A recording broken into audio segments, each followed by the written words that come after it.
You begin as a person, an innocent baby. And the moment you were born, your culture and your family and your environment and your educational system begins to form your belief system. And that could be detrimental. Because if your culture and your environment does not teach you the truth, then you will believe a lie, even about yourself. And your belief system becomes your personal philosophy, out of which you influence other people. And that's why the foundation of your public leadership is determined by your private belief system. And that is why I am teaching you carefully, line by line, to challenge your ideas about yourself. Because you came out of a history, just like I did, where we were formerly oppressed by colonial imperialism, which taught us some ideas that were not true about you.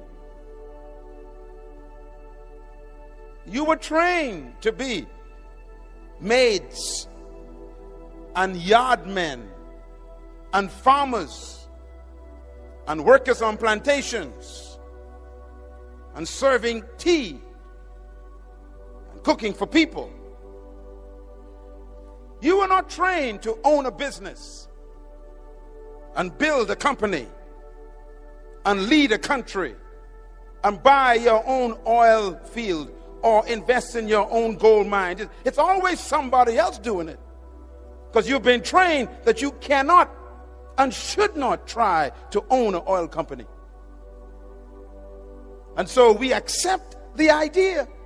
So our philosophy says we cannot own that. So we have been trained to be an employee, not an employer. As a matter of fact, we've been so brainwashed by the wrong philosophy that we are afraid to own things. We are afraid of success.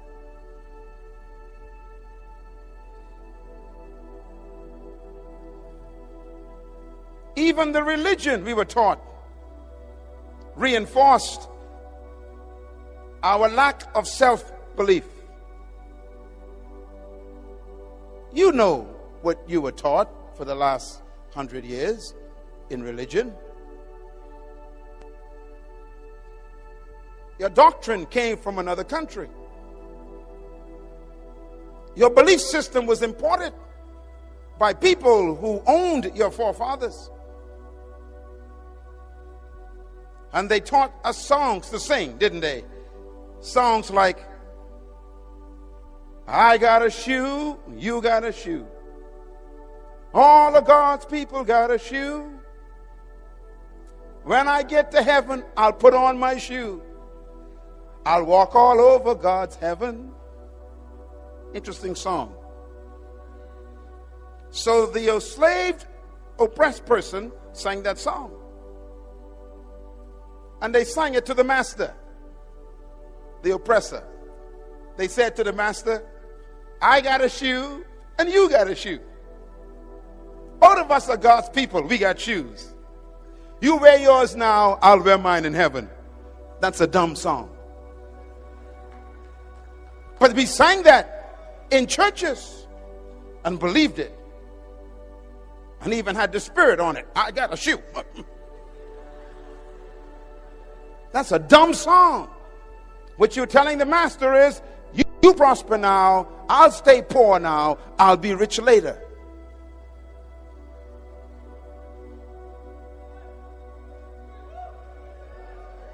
Something's wrong with that philosophy.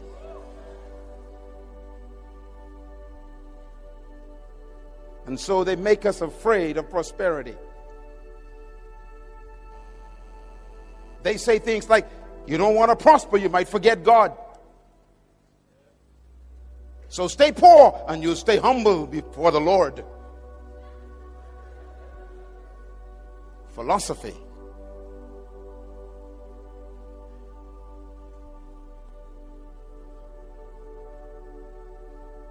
As a man thinks, so he leads. So the pastor who comes out of that philosophy preaches to his people. Stay away from politics. Stay away from money. Stay away from power. Stay away from influence. Just hang on until Jesus comes.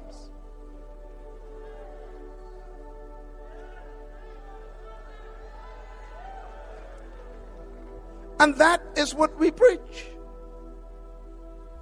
We actually preach to our people that they should not be leaders. And they should not own. And they should not have influence. And that's why the Creator sent me to talk to my cousin. You are a ruler.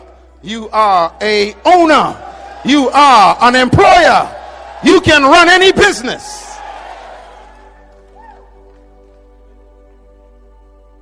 But you got to change your belief system. Let me show you a picture of a little boy. See that little boy? I wonder who he is. Can you tell me who he is? No one knows who he is. Just an innocent child. Remember, everybody is born as a person. This little boy came from a family, a broken home. His father abused him. His father was religious, but yet beat him, hurt him. And the little boy grew up with a twisted belief system about God.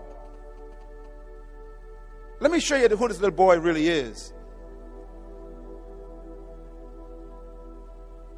That's the little boy. He looks so innocent, doesn't he? But the boy is really that man. That man was trapped in that boy. His name is Adolf Hitler. His philosophy was very serious because he believed in an idea that he picked up from the Romans. And I want to close this session talking about the Romans, because Papua New Guinea is ruled by the same ideas that the Romans had.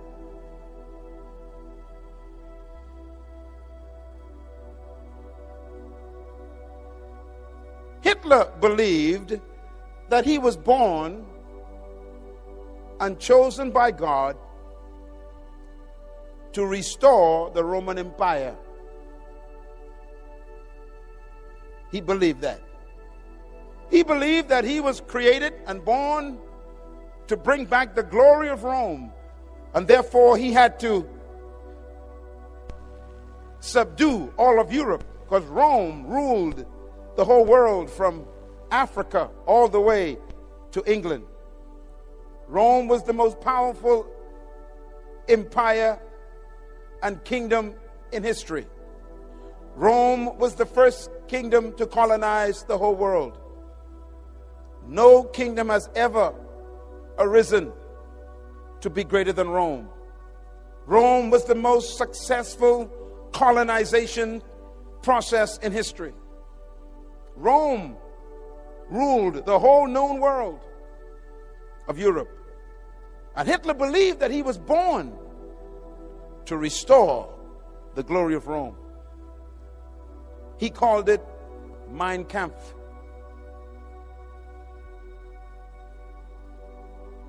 Where did the Romans get their ideas from? And this is important to think about leadership. The Romans conquered the Greeks. The Greeks were the ones who invented the philosophy of leadership that control our world today. Please listen to me carefully. Because Jesus was born under the Roman Empire in a Roman colony controlled by Greek ideas. So don't miss this. The Greeks were the most influential philosophers in modern history. The Greeks were the ones who invented the ideas that control the world right now. As a matter of fact, the Roman Empire adopted the Greek philosophy when they invaded Greece. The Romans were so powerful that they conquered Greece and destroyed the Greek Empire, but they did not destroy the Greek libraries. The Romans are smart people. They took the Greek libraries and they adopted the Greek ideas and philosophy of leadership. And so the Romans became Greeks in thinking, but Romans in military power. I want to give you quickly why this is important to you in Papua New Guinea. Because Papua New Guinea is a product of the Romans. And Papua New Guinea was ruled by Greek ideas. And that's why we are having difficulty right now with the mentality of the Papua New Guinea people.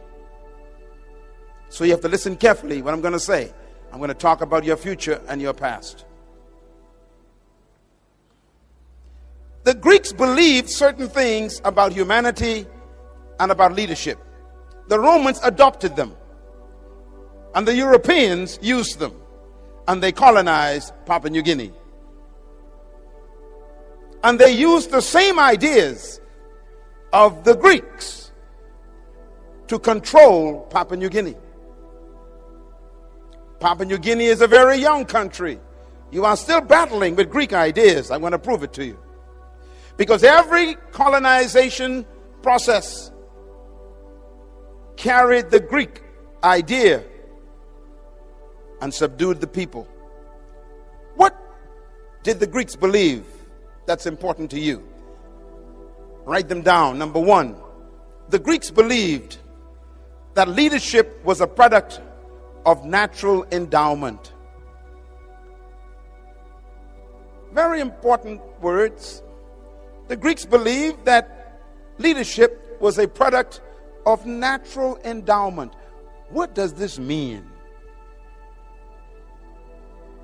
Some of you know about the Greek philosophers who changed the history of the world. Let me give you a few of their names. Plato, very powerful Greek thinker. Aristotle, very powerful Greek philosopher. Socrates, a very powerful Greek thinker. These are the kinds of thinkers who gave their ideas that control the world today. I always tell people that the world is ruled by dead men. Our countries today, including Papua New Guinea, is ruled by dead men. How? Because they left their ideas with us. Ideas outlive humans. And ideas are more powerful than death.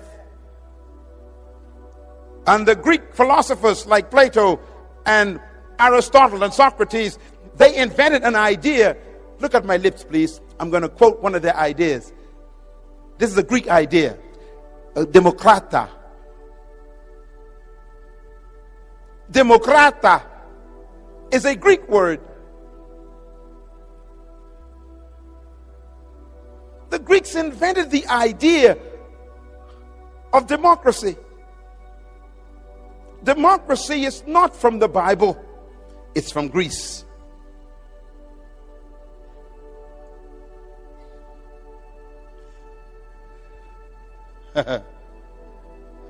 The Greeks developed the idea of what they call politis. Politis is a Greek word. It means chief citizen. Politis. It's where we get our word politician from. It's a Greek idea. What's a politician? A politician, the Greek says, is a person that the people give their authority to and make them chief citizens over them. It's a Greek idea. It's when people give their power to one person and tell that person to lead them and to rule them. It's called the power of the people given to a chief citizen, called a politis. Listen carefully, please. Jesus Christ was born under that policy. The Romans adopted the idea that leadership was a product of natural endowment. What do they mean by that? The Greeks believe that some people were born naturally endowed with certain distinguishing factors that made them superior to others. For example, listen carefully. The Greeks believe, number two, that leadership is a product of birth traits. Birth traits. What do we mean by that? The Greeks believe that certain people were born naturally endowed to be leaders because they had certain traits that made them superior to other humans. For example, the Greeks believed that if you were born with sharp nose and blonde hair and blue eyes and thin lips, you were automatically a leader.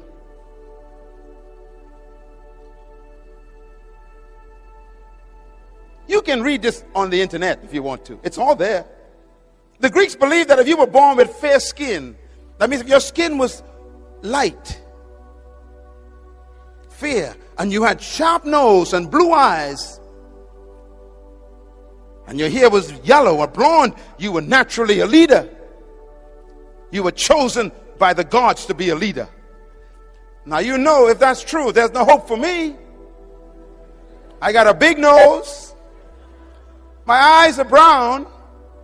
My skin is dark. And my hair ain't blonde. So the Greek says if you were born without sharp nose and light skin and blue eyes and blonde hair, then you were automatically a slave. The Greeks believe that. The Romans adopted it. And so there's no hope for you being a leader. You got the wrong skin, the wrong nose, the wrong eyes, and the wrong hair. Follow me? The Greeks also believed that leadership was a product of providence. Very important word, providence. Providence is referring to the gods. The Greeks believed in many different gods. And the Greeks believed that if the gods chose you to be a leader, then you were automatically superior to everyone else.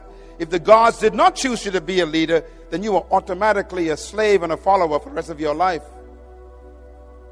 In other words, the gods choose leaders. Well, think about it.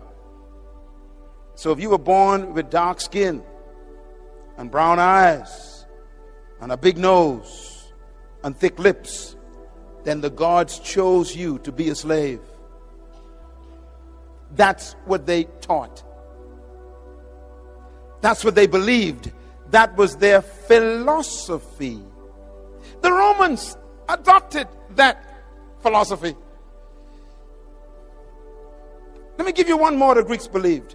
The Greeks also believed that leadership is a product of charismatic personality. The word charismatic is a Greek word. It's the word charisma. Do you know what it means? It means gifts of the gods. Charisma, gifts of the gods. Charisma means the gifts that the God gave a person which means they were very confident and they were very extroverted and they had a light personality and they were talkative and they were communicative and they had extroverted attitudes. They were exuberant. The Greeks say that was the gifts of the gods. So if you were quiet and timid and not extroverted, then the Greek says you are a slave. And this is why when the Romans conquered the Greeks and adopted this idea, they told the slaves, you must be seen but not heard. And I only supposed to see you when I need you, and you never speak.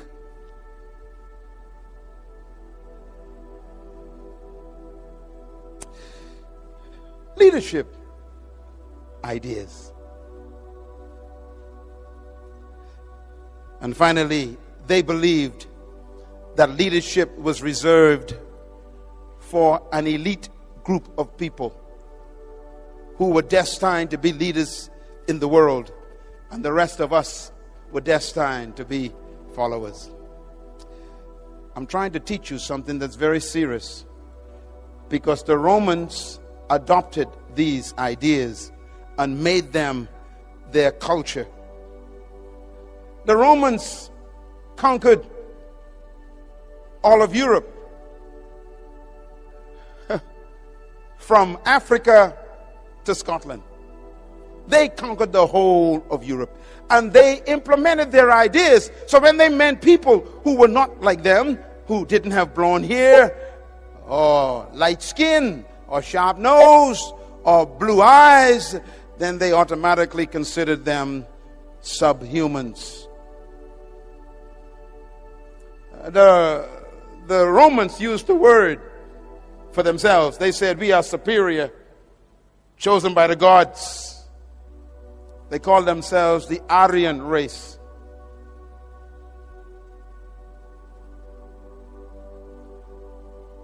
Now I'm going to give you the most important information today. Here it is.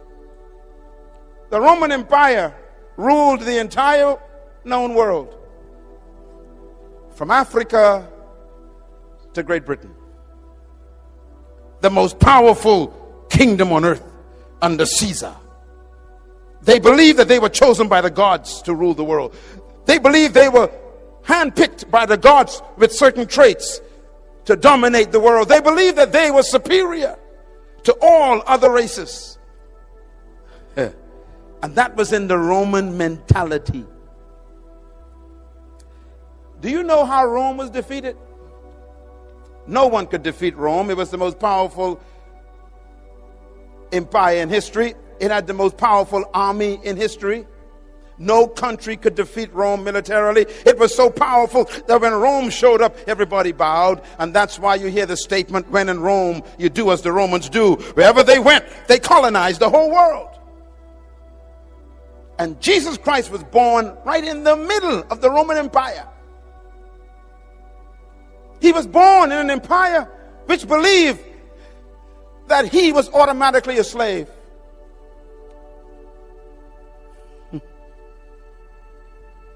And that's why they treated the Jewish people through whom he came as dogs. Jesus Christ was born in a colony just like me. He was born subjugated by a powerful colonial power called Rome, just like you. He was taught that he was born to be a second-class citizen. He was taught that he was born to be subjected. He was taught that if some soldier in the Roman Empire asked you to take your cloak off and give it to them, you had to give them your clothes if they were cold. He was taught that when a Roman walked in, you stand up and bow. He was taught if the Roman gave you his shield to carry for a mile, you got to take it. He was taught if a Roman soldier got tired carrying his spear, he could say, here, take it for me, and you had to take it. He was taught that he was not a leader, he was a slave.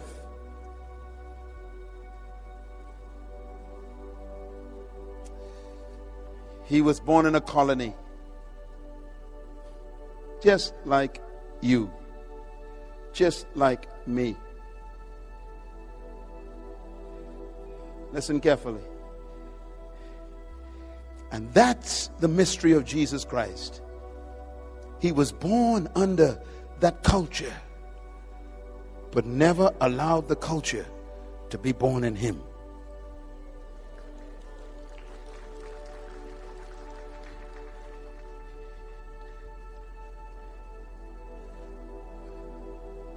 Let me explain Papua New Guinea. When the Roman Empire was defeated, it was not defeated by an army. It was defeated by what destroys most countries. The Roman Empire was destroyed by immorality. As a matter of fact, history teaches that the Roman Empire was destroyed by the loins of their leaders. Your loins are right here. Their sexual life destroyed them. They died from the inside. They decayed from immorality. 14 Caesars, 12 were homosexuals. They slept with boys, not women.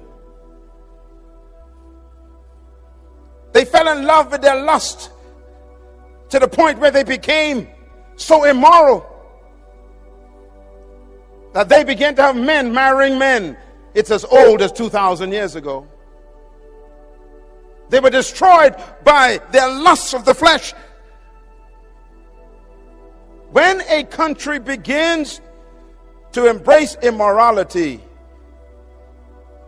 their demise is on the way.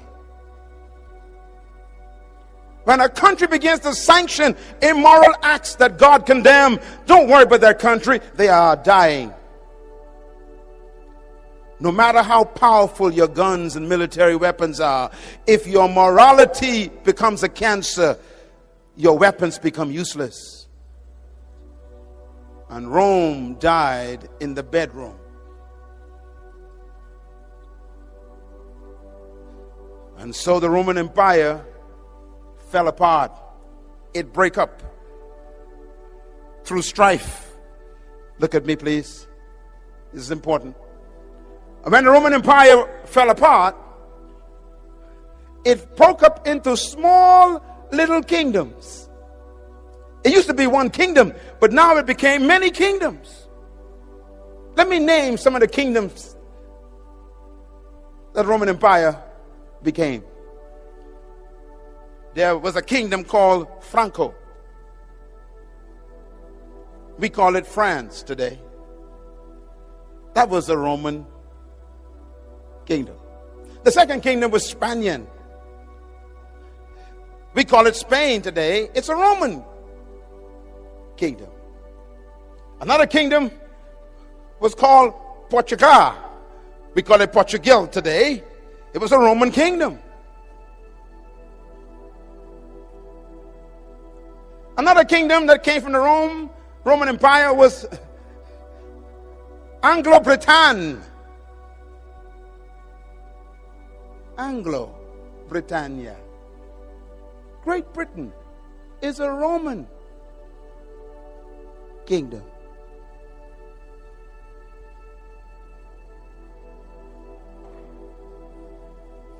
We call them England today. Anglo.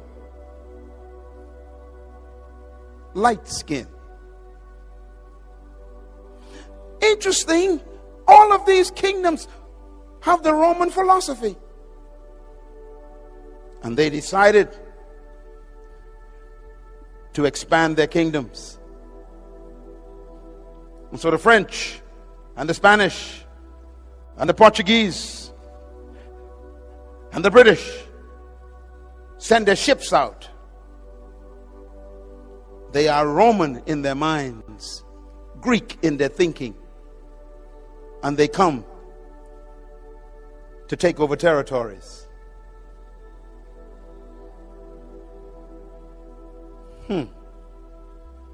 So they began to invade islands and continents. They came to the Caribbean. They came to Africa. They came to Central America. They went out to South America. And then they came to the Pacific. And they brought with them their philosophy. What's their philosophy? Greek. What does the Greek teach? They are superior, you are inferior. Your nose is big. Your skin is dark. Your hair is not blonde. And your eyes ain't blue. And your lips are thick. The gods gave you to me to be my slave. So why educate a slave? Why give a slave nice clothes? Why give a slave a property? Why give a slave authority? Why give a slave money? Why give a slave a future? Philosophy.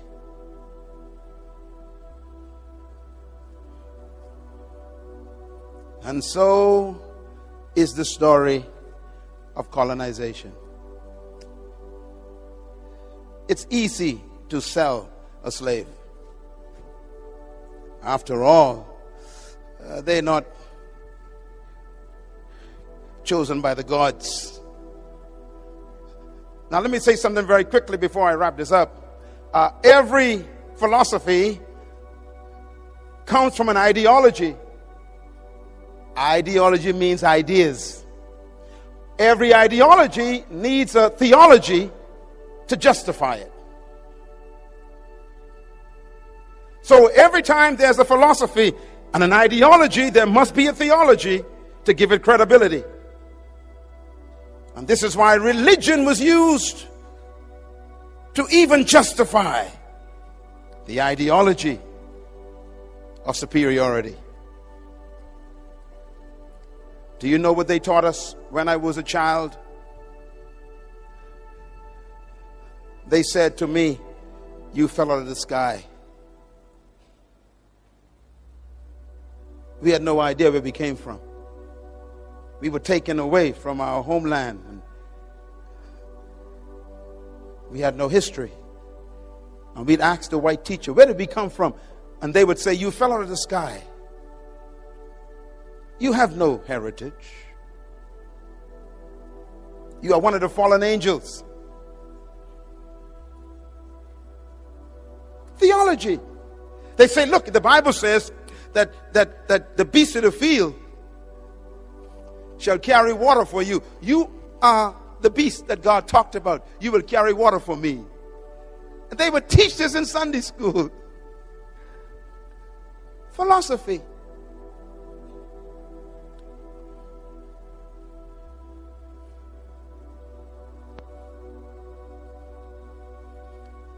And here we are now, still on the Democrat. 200 years of conviction that you are not equal to others. 200 years of miseducation that you cannot think sophisticatedly. 200 years of believing that others with certain traits are much more superior and more intelligent and better than you. Philosophy. And so they say, you must be quiet. You cannot speak much. You're not supposed to express your ideas. You keep your thoughts to yourself. Just make tea. You're not supposed to speak up when you see something going wrong. How dare you? You're not smart enough to see what is wrong.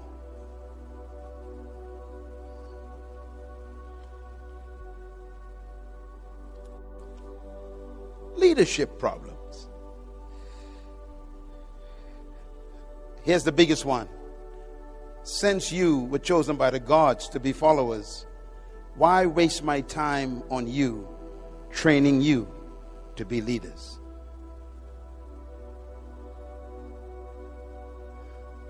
So if you study all the colonies in history, including mine, where I'm from, the colonizers never trained leaders. And what's amazing is when they finally abandon and leave you, they expect you to fail. And that's why they leave. They always say, well, of course, there are more of you than us, so we're going to get out of here in case you kill us. But we know you can't lead anyhow, so your country will fail. So they expect you to fail. Well, I don't understand that, because if you didn't train me, how can I succeed? And when you do fail, then they blame you and say, see, I told you, you ain't intelligent enough to succeed. They forget that my failure is proof of their failure.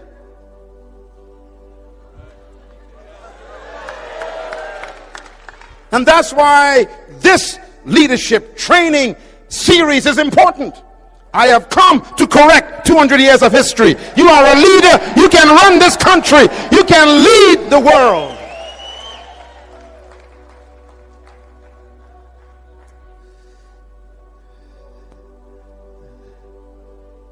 Take a deep breath. Tell your neighbor, I was born to lead. Clap.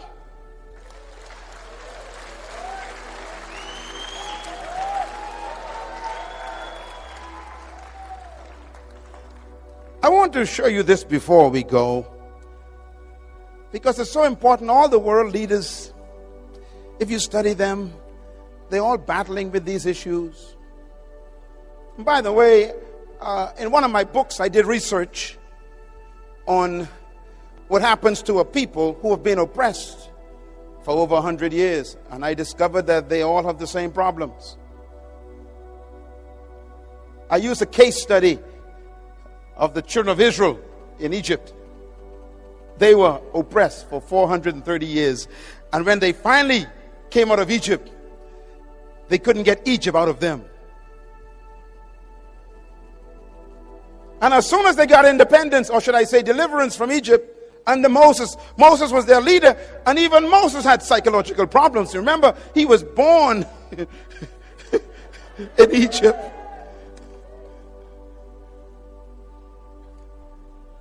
But you'll remember that when they came out of Egypt, they didn't go into freedom. They was just delivered. Don't confuse deliverance with freedom.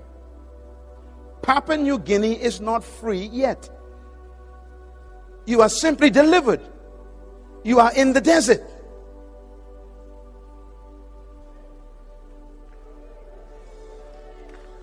And why does God take you to the desert?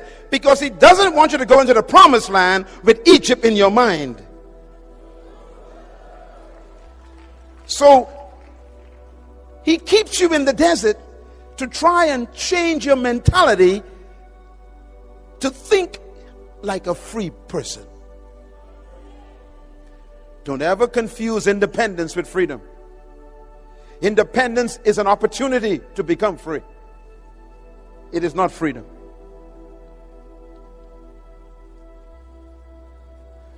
They were delivered from Egypt. They were independent from Egypt, but they still wasn't in the promised land. You are not yet in the New Guinea that God promised you yet. Because that Papua New Guinea requires a new kind of mentality.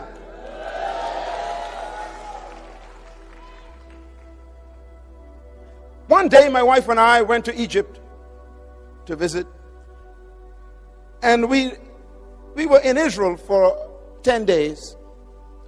And we caught our flight from Israel to Egypt. I will never forget my experience. We took off from Tel Aviv. And before I could fix my seatbelt, the announcement came over the PA system. Please prepare for landing. I became confused. We just took off and we were landing. Now I thought that Egypt was far away from Israel.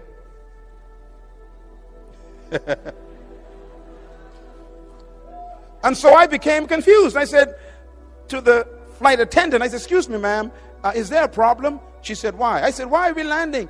She said, we are about to enter Cairo, Egypt. I said, but we just took off from Israel. She said, yes, sir.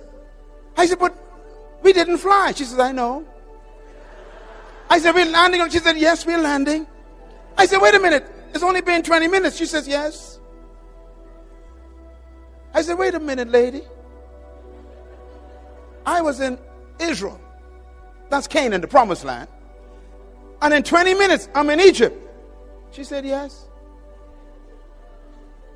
I became confused. I started calculating. Let's see. 40 years.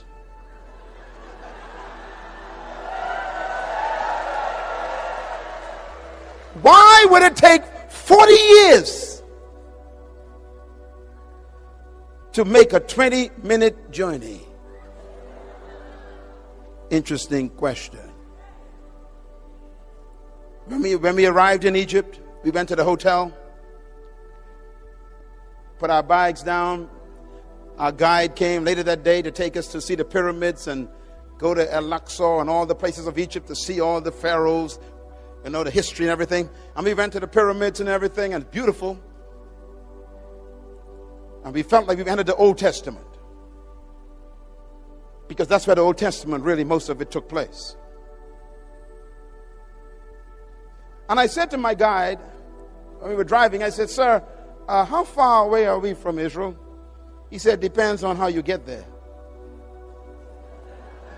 I said, okay, if I drove in a car, how long would it take? He said, it'll take about 7 hours. I said, what if I walk from Egypt to Israel? He said, it'll take 40 days. I said, what about the aircraft? He said, 20 minutes. I began to calculate. I said, wait a minute. If I drove in a car on a bus, it's 7 hours. If I walked, it's 40 days. If I flew, it's 20 minutes. I went back to my hotel room, confused. I picked up my Bible because I had to go and find out what happened. And the Bible says, and they left Egypt, headed toward the promised land. But God did not take them directly there. I'm quoting the Bible. Because they were afraid in their minds. So he led them the long way around to get Egypt out of their minds. Now here's my mystery. This is Egypt. This is the promised land. And it's only 40 days walk. Why would it take 40 years? And I was confused. That means he kept them going around in circles for 40 years. Do you know why? Because they kept telling Moses, we want to go back. At least we knew where onions came from. We knew where garlic. There were pots of food in Egypt. Let's go back to the British way. It's too hard to run your own country.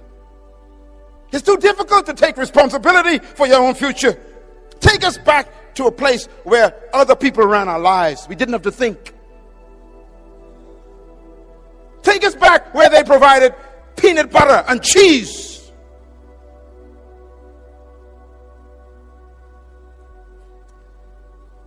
And God says, none of you will enter the promised land because you don't want to get rid of the Egypt thinking. So he led them for 30 years.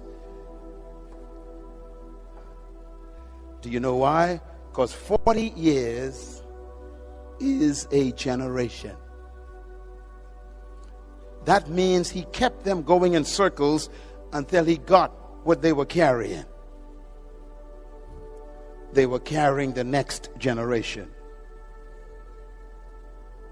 Joshua was not born in Egypt. he was born in the wilderness. Caleb was not born in Egypt. He was born in the wilderness. There are some people in this room who cannot make it to the promised land of the new Papua New Guinea. Why? They still want to go back. I'm not talking to you. I'm talking to the one right behind you.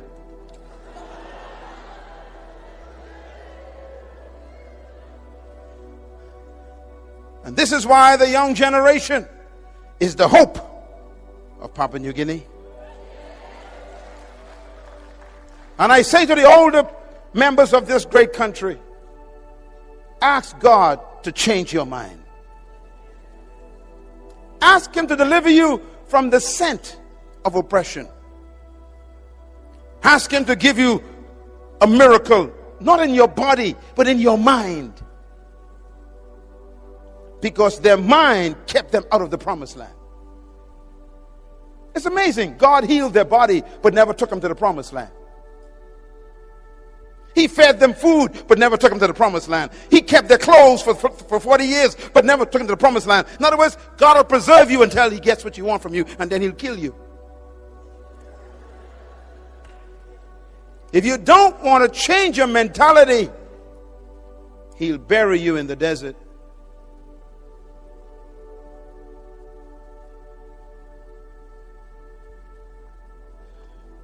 Moses never made it. Not even Moses made it. How close are you to the true Papua New Guinea? Can you see it? You know, 2 hours ago, I was sitting with your Prime Minister. We spent almost an hour together today. And I asked him a question 3 times. Same question. I said, Mr. Prime Minister, what is your vision for Papua New Guinea? What do you see as the new Papua New Guinea?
And he talked about what he saw.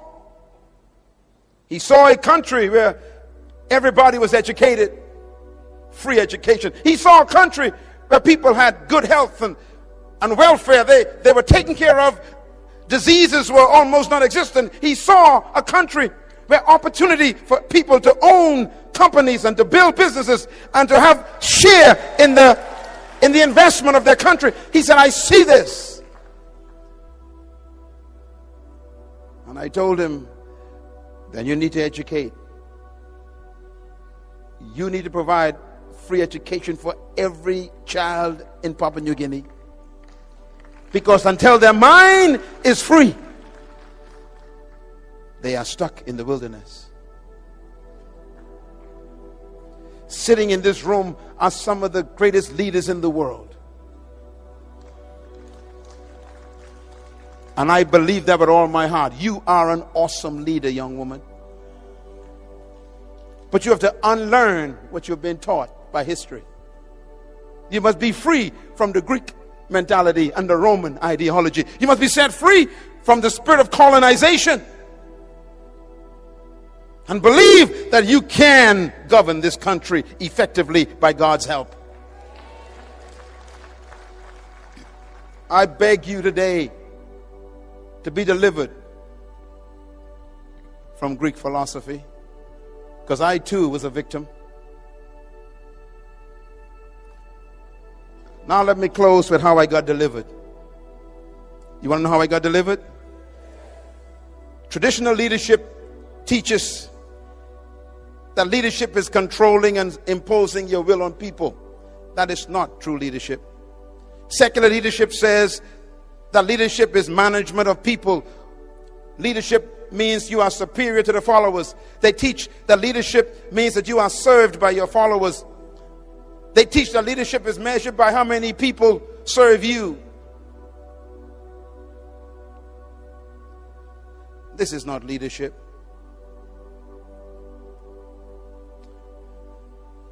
Please go back and invest in those books, because until you get mentally free, you'll never make it to the new Papua New Guinea. The promised land is a beautiful one. I'm afraid for this country. This country has so much wealth in it now that we need true leaders to govern it. And that's why you're here today. Maybe God is preparing you to go into political life, to govern this country in the fear of God, intellectually stimulated by the truth about yourself, where you do not harm people for your own private ambition. Here's my philosophy of leadership. It's opposite to the Romans. Number one, I believe that trapped in every follower is a hidden leader. Number two, I believe that every human being was created to lead and designed to dominate. Number three, I believe leadership potential resides in every human being. Number four, I believe that you were born to lead, but you must become, through a process, a leader. And number five, I believe that true leadership is not doing things, but manifesting yourself. I believe with all my heart that the purpose for true leadership is not to maintain followers, but to produce other leaders. I believe these things as my philosophy. And that is why I travel around the world to come here to wake up the sleeping leader on the inside of you. My philosophy helps me set people free, not oppress people. My philosophy helps me believe in your equality, not your inferiority. Where did I get my philosophy from? I got it from the one who created all humanity. And here's the bottom line. Genesis chapter 1, verse 26. It says, and God said, let us make man. How? In our own image and in our likeness. Why? To let them have dominion over the fish and the birds and the animals and the trees and over all the earth and all that creeps upon the ground. Why did God create you? To have dominion. He didn't say let some of them have dominion. He said let all of them be dominators. Tell your neighbor, I'm a dominator by creation. Say it loud, I was born to dominate. Shout it loud, I was born to dominate. Tell your neighbor, I'm a dominator by birth. Tell your neighbor, I was designed to dominate. Come on, say it loud, I was born to dominate. God said, let them have dominion over the earth. So the purpose for your creation is dominion. And therefore, dominion is the most important word to you. Verse 27 says, so God created man in his own image. Watch this. Male and female created he them. And God blessed them and said unto them, have dominion. That means male and female are equal before God, and they are both dominators. Clap your hands anyhow.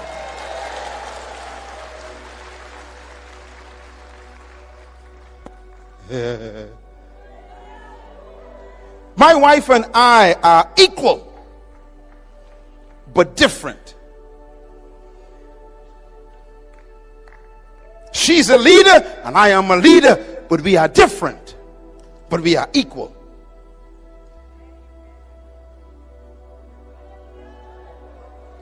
Male and female created he them. And God blessed them and said unto them, both of them, have dominion. In other words, the word dominion is an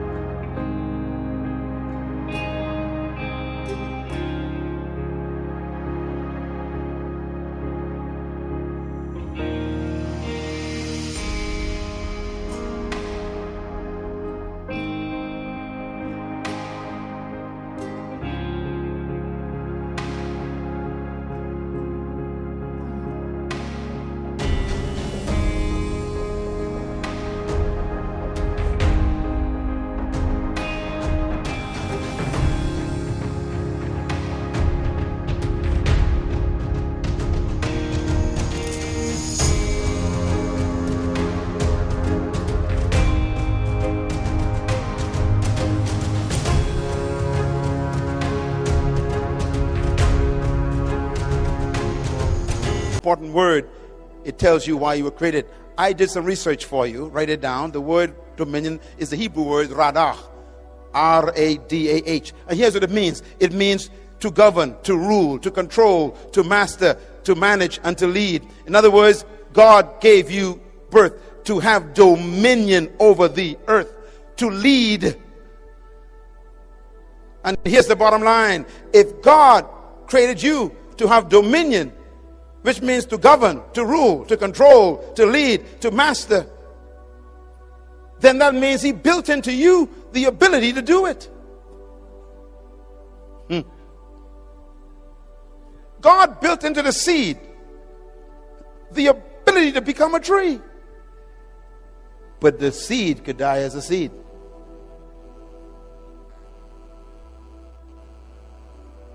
Because it's in the wrong environment.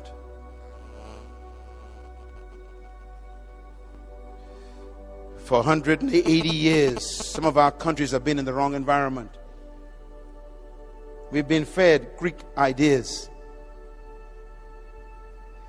And so we can't come forth. And that's why this leadership conference is here. Not to make you superior to anyone, to simply make you yourself. You are a leader, a dominator, a ruler, a governor, a master, a controller. Ladies and gentlemen, let me put it this way. He said, let them, which means male and female, every human being is a leader trapped on the inside. And here is the mystery of how it works. When I first met this beautiful lady, when I first saw her rather, Mother Teresa, before she died, what a woman. She was 4 feet 5 inches high. Little lady. She weighed 102 pounds. And she spoke to the United Nations. She was a nun. What made her so powerful? She discovered her gift. She discovered her purpose, her passion. Listen, please. Whatever you were born to be is trapped inside of you.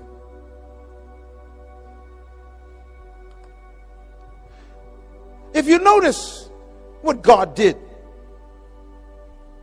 God didn't just give you dominion. He specified what you should dominate. He said, have dominion over fish, birds, cattle, plants, and things that crawl on the ground. That means the only things you're supposed to dominate are fish. Check your neighbor, see if they have any fins. Come on, look around. Any fins? Any scales? Birds. Check your neighbor. Any feathers? Any beaks? Look around. Plants. Check your neighbor. Any leaves? Any roots coming out of their shoes? Things that crawl. Check your neighbor. Do they crawl on the ground on all fours? No. Then the only creature on earth that you are not commanded to dominate is another human.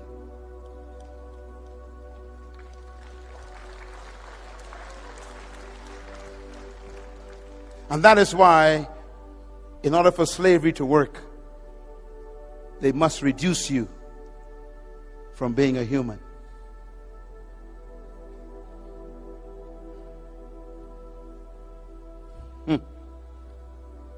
And so they call you subhumans. Highly developed monkeys. Sophisticated chimpanzees. Intelligent gorillas. They just don't want to make you a man, a human. Why? If you're a human, they can't dominate you.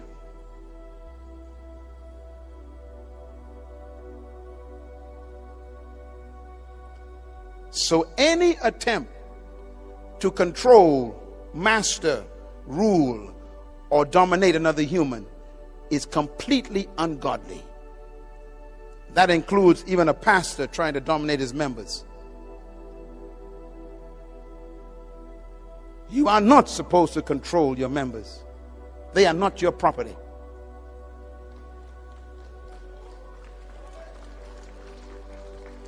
You are not to control and own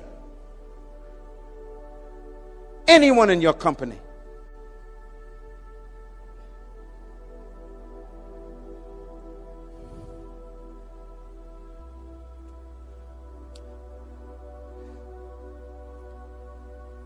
And so Jesus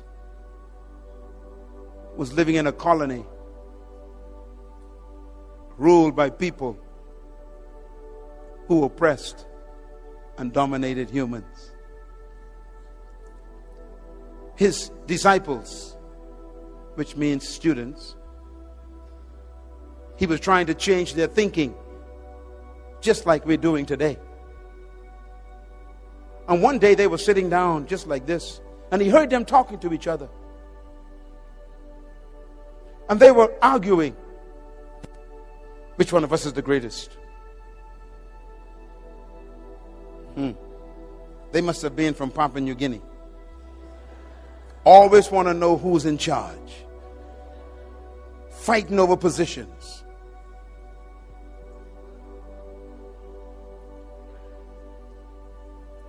And he said to them, "What are you discussing?" He heard them, and they were so embarrassed. He said, "Are you asking who's the greatest?"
Among you?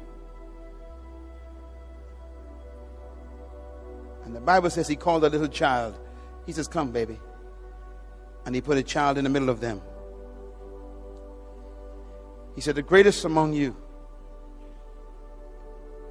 is like a child."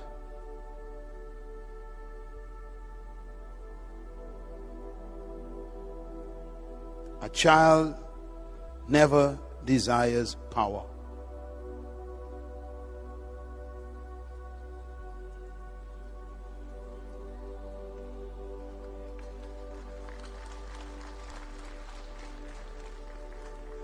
Two days later,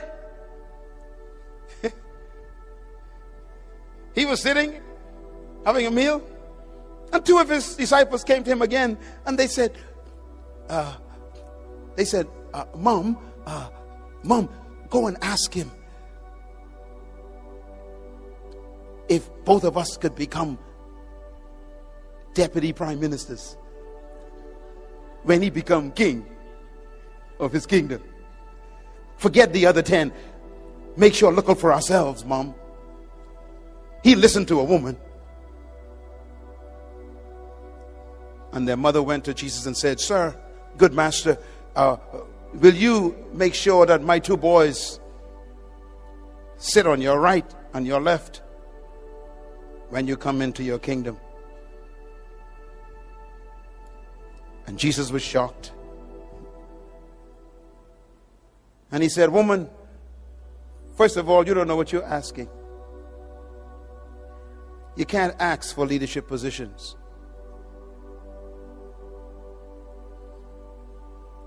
He said, secondly, you shouldn't try to be like other people because you couldn't drink the cup they drink. The word cup means price. You couldn't pay the price for their position. Never be jealous of someone because you don't know what it cost them to get where they are. Can you drink the cup they drink?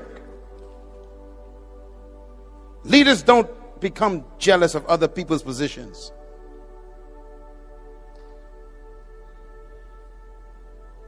And then he said these words. To sit on my right and my left is not mine to give. These places belong to those for whom they have been determined by my Father. That means you can't even pray to Jesus for a position. Ladies and gentlemen, listen to me. It's okay. Listen. Don't look at me. This is very important. And then he said these words. You know that the Romans and the Greeks, I'm quoting Matthew chapter 20. You know that the Romans and the Greeks love to lord it over one another and lord it over the people. The word lord means to own something. That's why you call your landlord. It means owner. He says the rulers of this world love to own people like they are property. And there are some pastors who got that same spirit.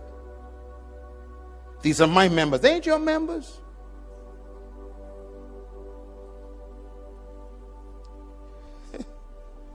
The Apostle Peter says, pastors, do not lord it over God's flock. The same word Jesus used for the Romans.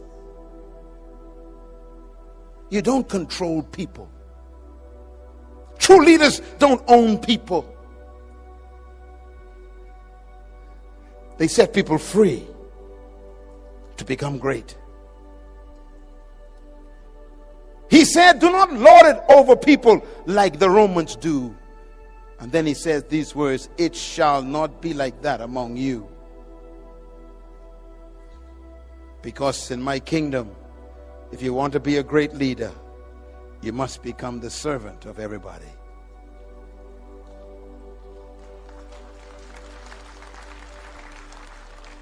And that means true leaders serve their gift to everybody. It doesn't mean to become a subservient. It means to serve yourself to your generation, to give your gift to humanity. I'm doing that right now. This is my gift. My gift is training third world leaders. This is my gift. What is your gift? Because your gift is your area of leadership. And that's why great leaders never seek followers. They seek to serve themselves to their generation. He ends the seminar with this statement. He says, just like the Son of Man did not come to be served, but to serve himself, a ransom for many.